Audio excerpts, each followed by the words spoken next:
Hello guys, and welcome back to another tutorial. Today I'll show you how to blow a bubble with gum. Firstly, choose bubble gum, not chewing gum, as it's more elastic and suitable for bubbles. Use fresh gum for better pliability and start with 1 or 2 pieces if you're new.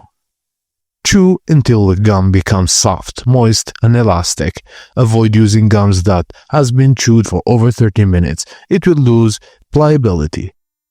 Now, flatten the gum by pressing it against the roof of your mouth with your tongue, and form a circular, flattened shape.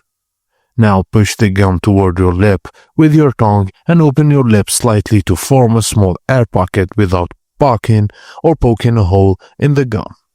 Blow air slowly and steadily into the air pocket and use your abdomen to push air rather than just your mouth. Keep blowing gently to expand the bubble and remove your tongue from the bubble to keep your lips in an O shape to ensure an even formation. Now, to keep the bubble intact, carefully close your lips and seal it. If it's about to pop, pull the bubble back into your mouth to avoid sticky mess.